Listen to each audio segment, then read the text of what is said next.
a hablar del manejo quirúrgico del ojo seco severo. No tengo ningún interés financiero en esta charla. Y pues como vimos, no todas las enfermedades severas de la superficie ocular son iguales. No es lo mismo tener una aniridia congénita que tener un pemfigoide o un síndrome de Stevens-Johnson.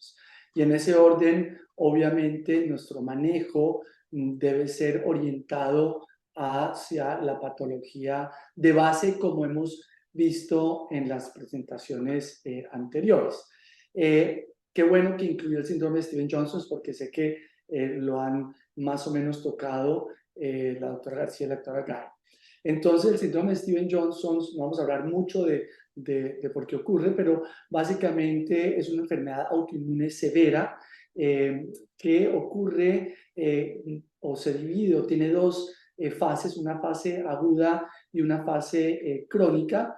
La fase aguda ocurre en las 2 a 4 semanas después de la exposición al agente injuriante, que generalmente es una reacción severa a algún medicamento, ya sean fenitoínas, ya sean sulfas, o inclusive a ciertas infecciones por micoplasma.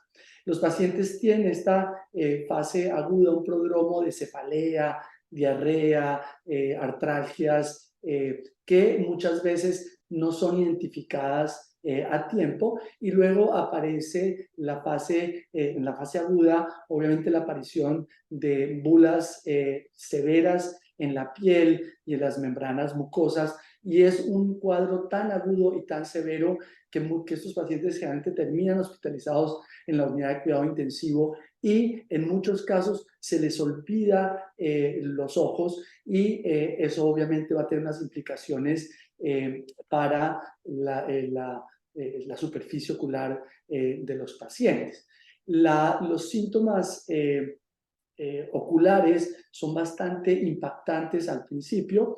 El paciente viene con una conjuntivitis membranosa severa, y como lo digo, si no es tratado inmediatamente con recubrimiento de membrana amniótica y anillo de Symblepharon, entonces va a evolucionar a un panus corneal, el cual termina produciendo una conjuntivalización, va a producir acortamiento de los fondos de saco, va a producir Symblepharon, va a producir entropion, y ya venimos a la etapa crónica, la cual obviamente a veces nos llegan a los especialistas de superficie ocular los casos así, en los cuales realmente la situación es mucho más compleja de tratar, y si no hacemos nada puede terminar, como en este caso, una niña de 4 años con un Stevens-Johnson severo que terminó con una dermatización de la superficie. Ernesto, Dime, dime. no estamos logrando ver las diapositivas.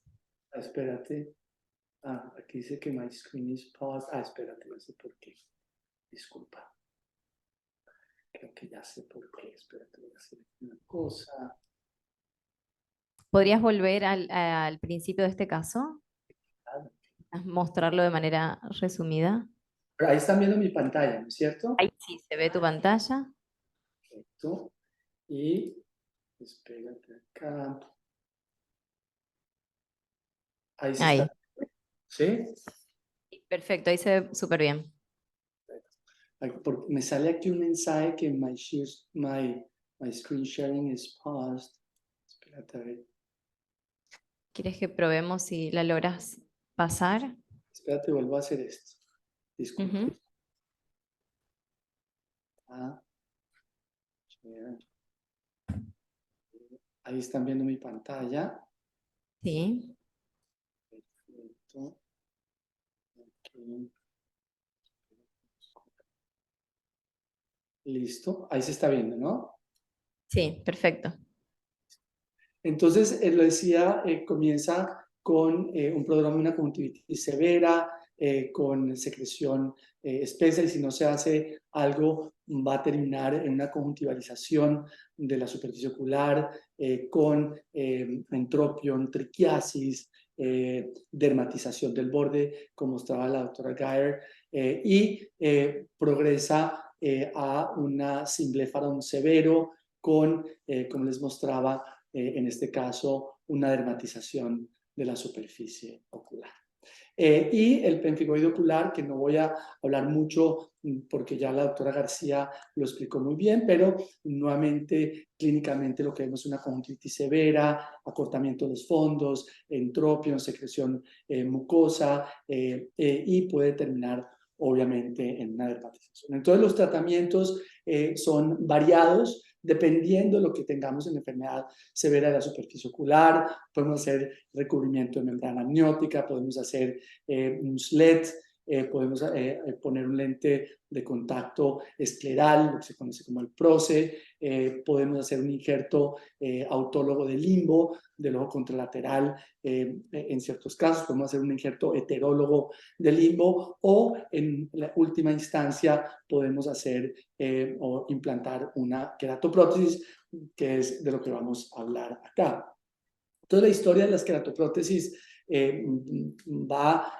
obviamente es muy antigua, pero la historia moderna empieza en los años 50, ¿sí? Hablando alguna vez con el doctor Francisco Barraquer, hablábamos de por qué la explosión de las queratoprótesis en los años 50. Y la razón era porque el pronóstico de las queratoplastas penetrantes, especialmente en casos de queratopatía bulosa pseudofágica, no era muy bueno, y entonces empezaron a crear muchas prótesis o queratoprótesis, empezando por la de Strampelli, que en el 63 propone la osteoodontoqueratoprótesis, y les resalto tres. La de Cardona, que es esta que ven acá, esta prótesis de Cardona fue una prótesis implantada por el doctor José Ignacio Barraquer en la clínica Barraquer en el año 66, el 1 de mayo del 66, y tuve la suerte de que este paciente regresó en el 2013 a control, o sea, casi 40 años, 47 años después de su prótesis, y miren lo lindo, la prótesis está perfecta y el paciente logra una agudeza visual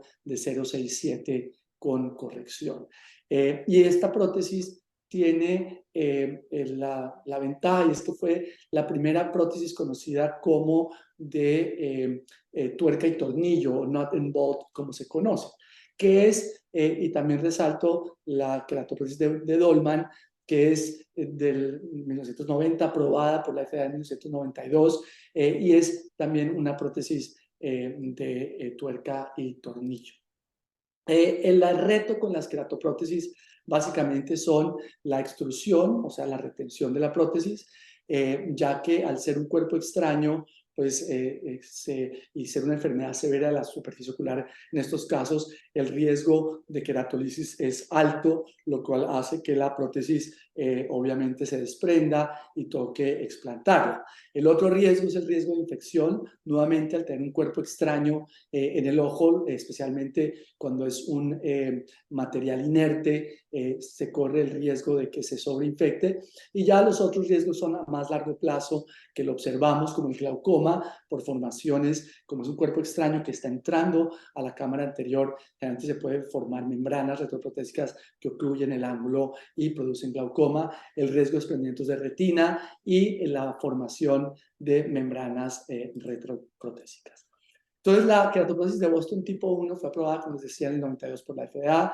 Es una prótesis de tuerca y tornillo. Es realmente una prótesis muy fácil de implantar, ya que esta prótesis como lo están viendo en el video, se une a una córnea donante, se hace una trepanación central de 3 milímetros y se coloca el stem a través de la córnea, y luego se pone una placa posterior, la cual puede ser de PMMA o puede ser de titanio. Hoy día estamos utilizando estas placas de titanio, y luego tiene un anillo que asegura la prótesis en su sitio. Obviamente, al ser básicamente su sutura al ojo como una córnea donante, pues realmente no es muy complejo hacer. Hay unas cosas que son muy importantes de hacer en el momento de la implantación de la prótesis, es lo que se hace hoy día, y es hacer una vitrectomía total, ya sea con una prótesis temporal, y en algunos casos implantar de entrada una válvula de Ahmed, porque, como les decía, pues el riesgo de estos pacientes a largo plazo es el desprendimiento de retina y el glaucoma.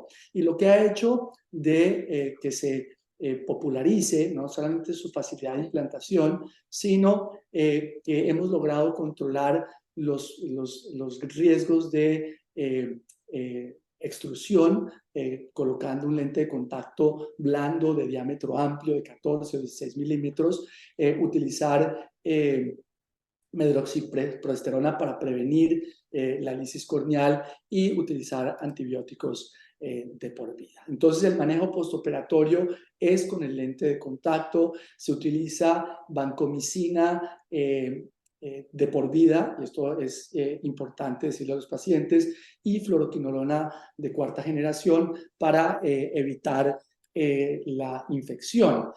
Hay grupos que pregonan utilizar cursos ocasionales de antimicóticos para prevenir la infección fúngica.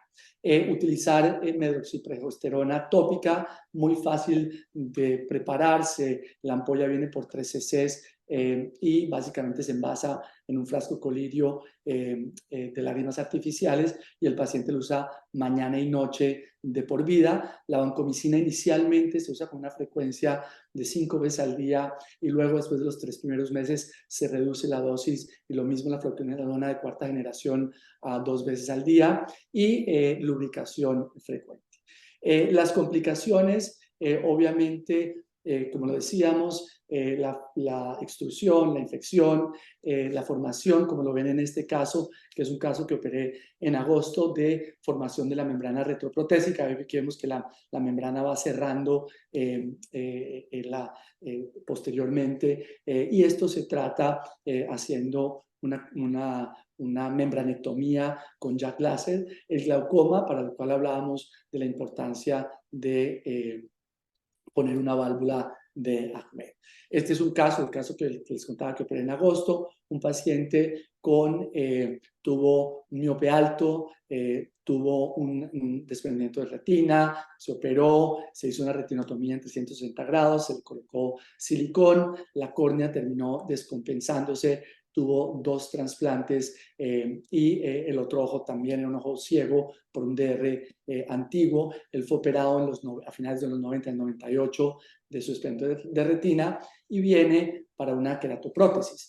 Y este es el postoperatorio temprano, y si ustedes se dan cuenta, la adaptación en este caso del lente de contacto no es la adecuada, se desplazaba temporalmente, le hice una tarsorrafia para centrarlo, y terminé tomando la decisión, por una conversación con el grupo de La Ceguera, que tiene una casuística de 25 casos con un seguimiento a 5 años, en los cuales han dejado a los pacientes que no tienen enfermedad severa de superficie ocular sin lente de contacto. Entonces tomé la decisión de dejarlo sin lente de contacto, y la evolución es buena.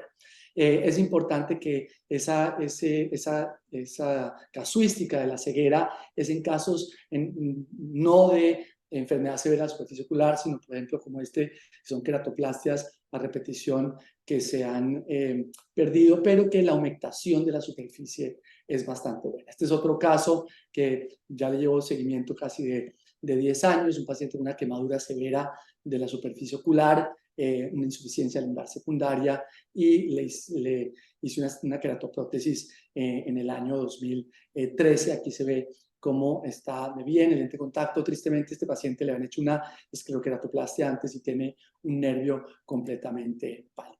Pero entonces, cuando miramos los resultados de los distintos grupos, y esta es una publicación multicéntrica en los Estados Unidos, vemos que, como ustedes se dan cuenta, hace un análisis de la retención y sobrevida, al igual que las complicaciones de las queratoprótesis. Ellos tienen un grupo en promedio, una edad de 63 9 años, el 54% eran mujeres, el 72% eran pacientes con fallas de trasplantes anteriores, o sea, queratoplastas a repetición que fallan, y solamente en el 27% eran queratoprótesis primarias.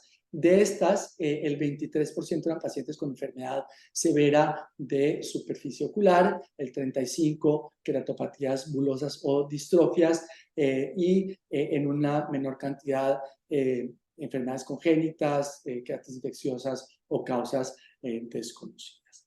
El 58% de estos pacientes tienen una historia conocida de glaucoma y el 13% de una historia antigua de desprendimiento de retina. Y este es un Foster plot de la sobrevida de todo este grupo de pacientes, la cual, obviamente, si ustedes se dan cuenta, a 80 meses, pues la sobrevida es bastante buena, más del 60% de los pacientes aún retenían la prótesis. Y cuando vemos qué sucede a través del tiempo, vemos que obviamente en la medida que va progresando el tiempo, la probabilidad de tener que retirar la prótesis va aumentando y esta se estabiliza hacia los 5 años. La formación de membranas retroprotésicas también va progresando en el tiempo y se estabiliza, como vemos, hacia los 5 años también. Los pacientes que requirieron de cirugías adicionales para glaucoma es más o menos estable en el tiempo, entonces uno podría perfectamente no poner una válvula de entrada y esperar cómo va evolucionando para implantarla. Necrosis estéril de la córnea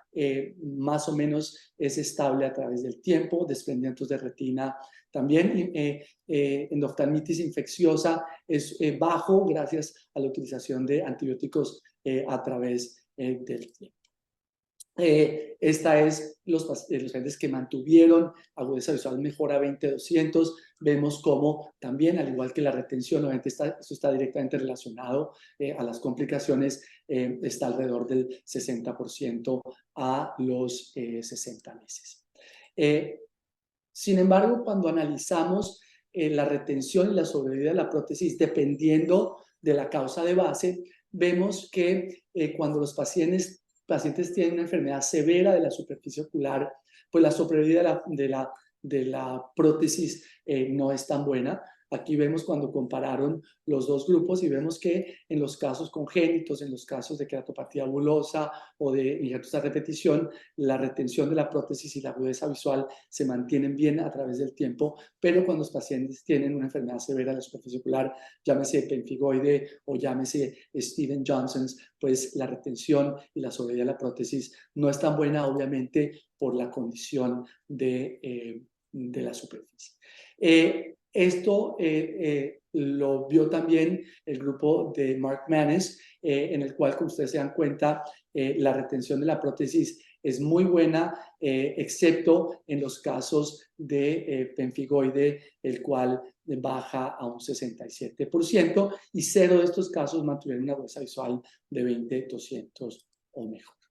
Esta es una metaanálisis, una revisión de la literatura en casos de fallas de trasplantes anteriores, que como lo veíamos en el estudio multicéntrico, pues es en los que mejor va esta opción. Entonces, ¿qué hacemos cuando no podemos implantar una queratoprótesis de Boston, como es los casos que hemos presentado? Pues la opción es hacer una osteodontoqueratoprótesis modificada.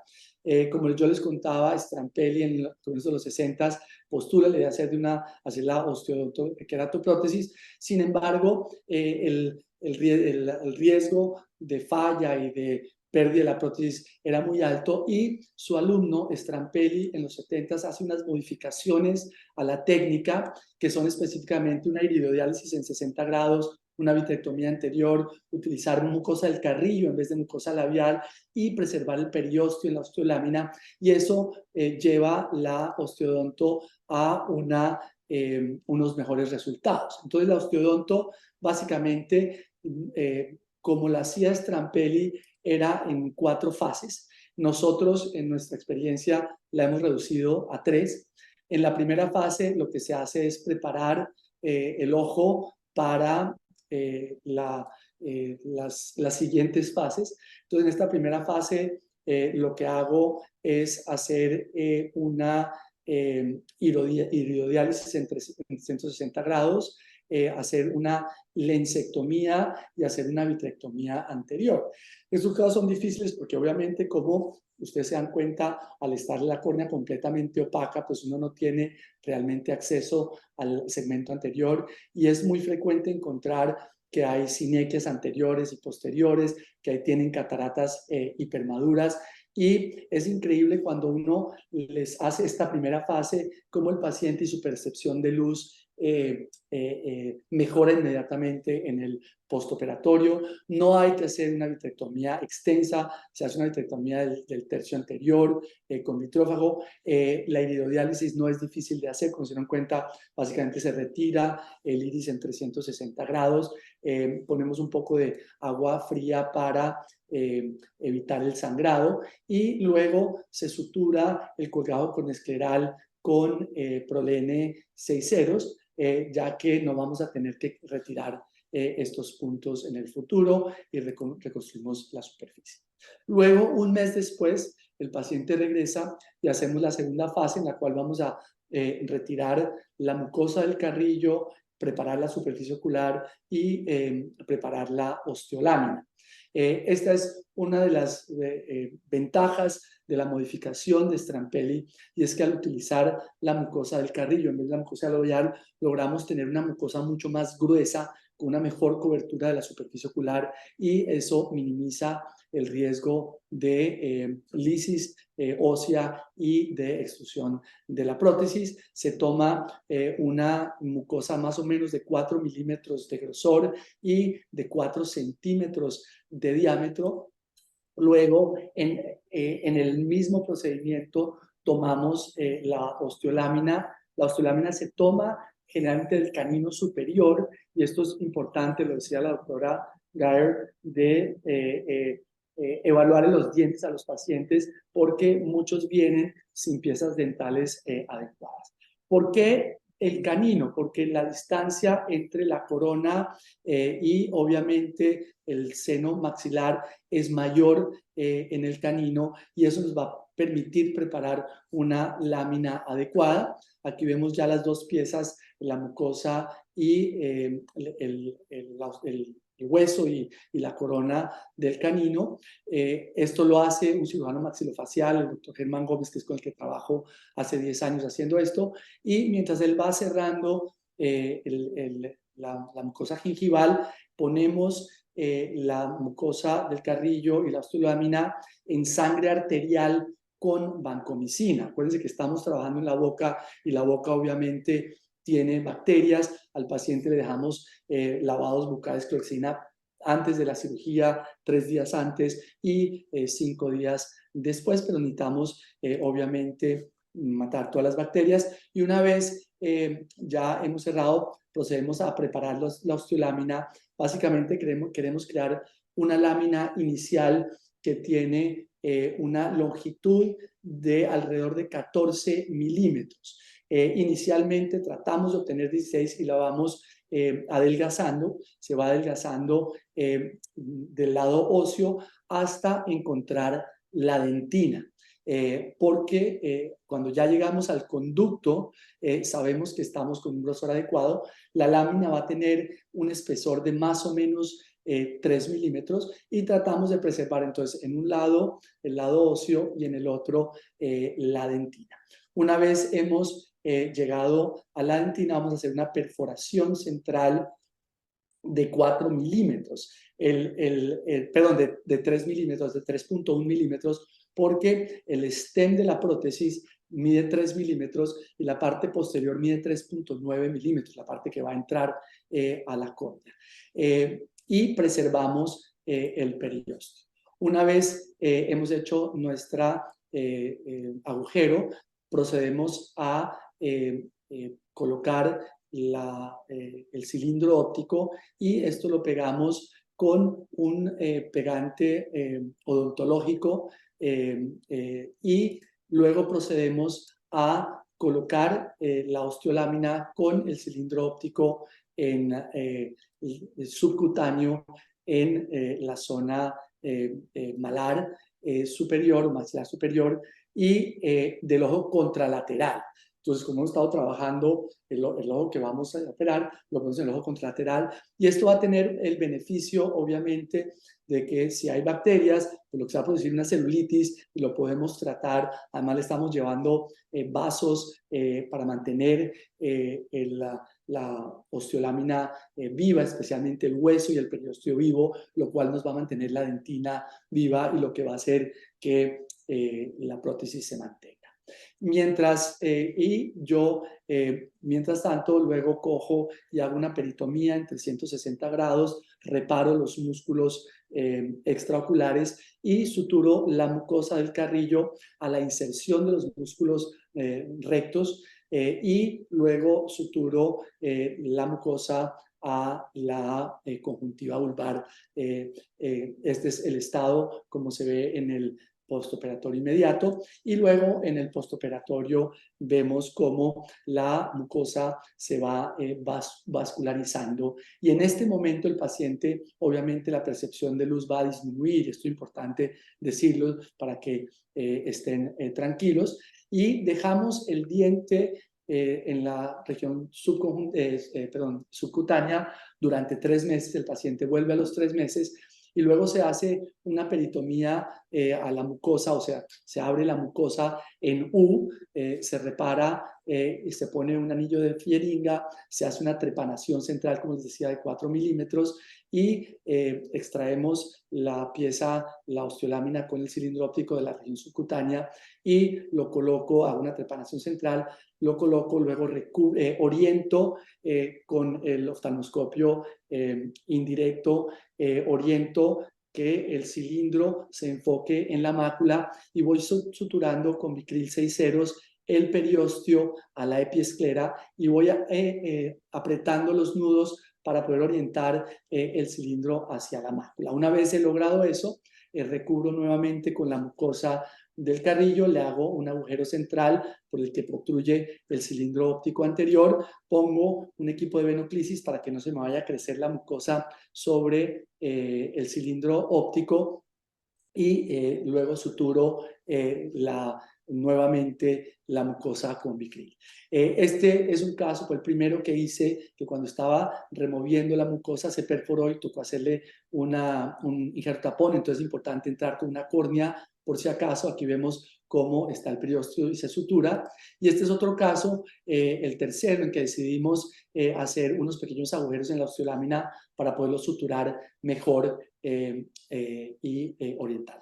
La razón por la cual la osteodontoqueratoprótesis funciona básicamente es porque todo es sinérgico. Entonces, la mucosa recubre la osteolámina manteniendo el hueso vivo, lo cual mantiene la dentina viva y evita que se extruya la prótesis. Además, se forma un tapón epitelial de la mucosa oral entre el hueso y el cilindro óptico, preveniendo que las bacterias se puedan introducir al ojo y evitando las infecciones. Entonces, esa es la razón por la cual la osteodonto funciona. Este es un caso que fue el primero que hice, el cual era un paciente que había hecho una queratotomía radial, hizo una ectasia, le hicieron varios trasplantes, terminó en una escleroqueratoplastia y este era el estado en el cual llegó, se le hizo la osteodonto. Este paciente ya tiene un seguimiento de casi 10 años y mantiene una agudeza visual de 20-40. Este era otro caso con un síndrome de Stevens-Johnson.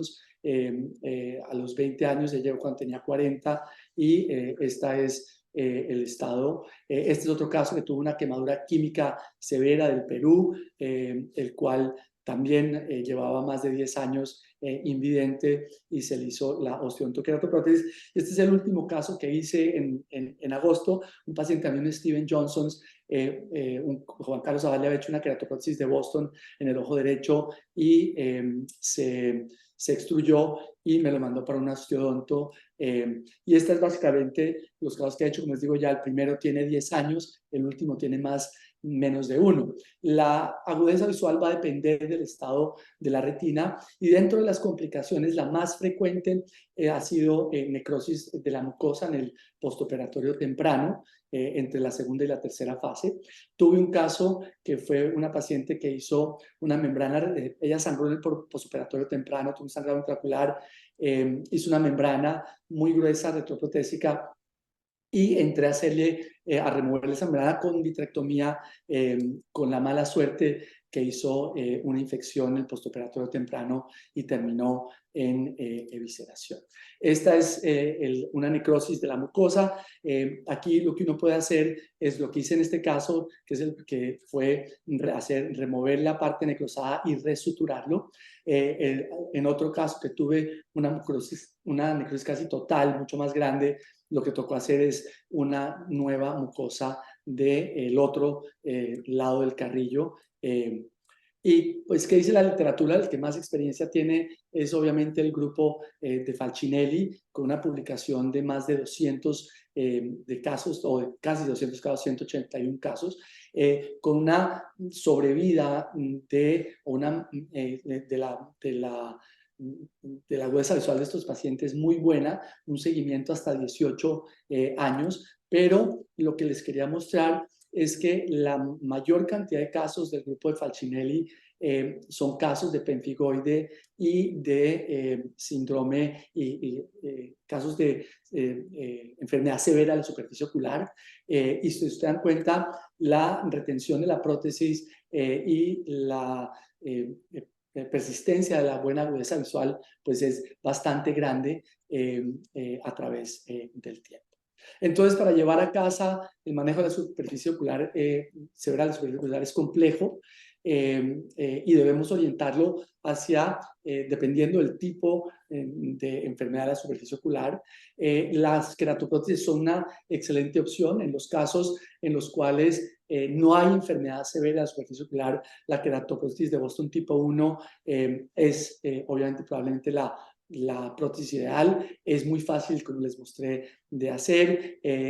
La sobrevida se mantiene. Sin embargo, en casos severos como pemfigoide, su desempeño es subóptimo y en estos casos la mejor opción es hacer una osteodontoqueratoprótesis modificada.